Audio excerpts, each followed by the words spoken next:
سلام د نن سهار د 9 بجو خبرونو ته مو زه سمیع الله امینی هرکلی وایم. د زابل په مرکز کې د ملکي روغتون او څارګر ملي ادارې ته نږدې په یو ځانمرګي موټر بم برید کې 3 کسان وژل شوي او نږدې 50 نور ټپیان شوي دي. د زابل د والي ویاند وایي دغه پیښه نن سهار نږدې 6 بجې رامنځته شوې ده. طالبانو د دغه برید مسؤلیت پر غاړه اخیستی دی. ولسمشر غني تېره ورځ د اروپایي ټولنې د بهرنیو اړیکو له مسؤلې او ځانګړې استازې میرمن فدریکا موګریني سره ټلیفوني خبرې وکړې. میرمن موګریني په دې اړیکه کې د امریکا او طالبانو ترمنځ د سولې خبرو شاتګ ته په پام وویل د بل هر وخت پرتله د ولسمشۍ ټاکنو ترسره کول څرګنده اړتیا ده او همداراز هیله څرګنده کړه چې د تلې شپږمې نیټې ټاکنې په ارامه فضا او په رڼه او عادلانه توګه ترسره شي. نوموړي همداراز په ډاګه کړه چې د افغان حکومت او طالبانو ترمنځ د سولې مخامخ خبرې د تلپاتې سولې ټینګښت لپاره د پرمختګ یوازینۍ لاره ده. ښاغلي غني په دې ټلیفوني خبرو کې څرګنده کړه چې سوله زموږ لومړیتوب دی. د افغان حکومت د تلپاتې سولې د ټینګښت لپاره کار کوي او د شفافو او سراسري ټاکنو ترسره کول زموږ لپاره ځانګړی ارزښت لري. د دې سره سم امریکا په افغانستان کې د ولسمشرۍ د رڼو او باوري ټاکنو د ترسره کېدو غوښتونکې شوه. د دغه هیواد د بهرنیو چارو وزارت په خبرپاڼه کې راغلي افغان رایې ورکوونکي چې د سر له خطر سره رایې ورکوي حق لري چې د رایو پایلې هماغسې وویني چې رایې ورکوونکي ورکړي وي. امریکا همداراز له افغان اړوند ادارو غوښتي چې د باور وړ ټاکنو ترسره کولو لپاره اړین ګامونه پورته کړي.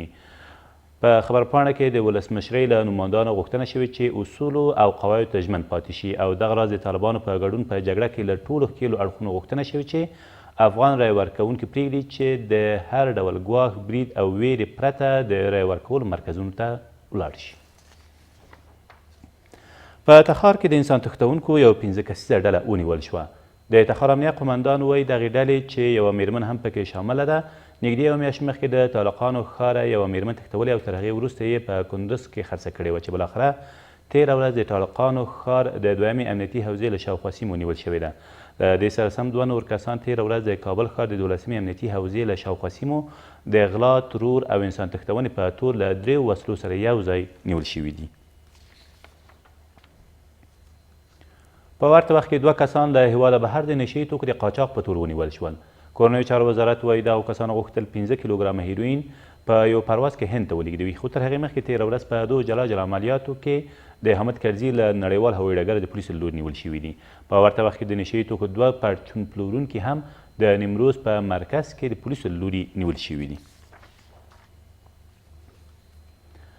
د امریکا ولسمشر ډونالډ ټرمپ رابرټ اوبراین د امریکا د ملي امنیت د سلاکار په توګه غوره کړ.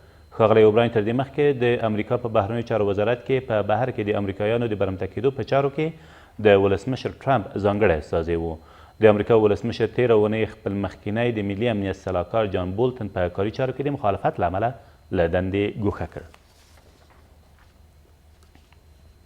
او پر ټاکنو یو شمېر څارونکي بنسټونه وایي د کمیشنرانو او د ټاکنو د خپلواک کمیسیون د دارالانشا د ریاست ترمنځ اختلافات به د دې لامل شي څو ټاکنې د ترسره کېدو په ورځ له ننګونو سره مخ شي. دوی وایي که دا اختلافات دوام ولري نو کمیسیون به د ټاکنو د پایلو تر اعلام وړاندې وپاشل شي.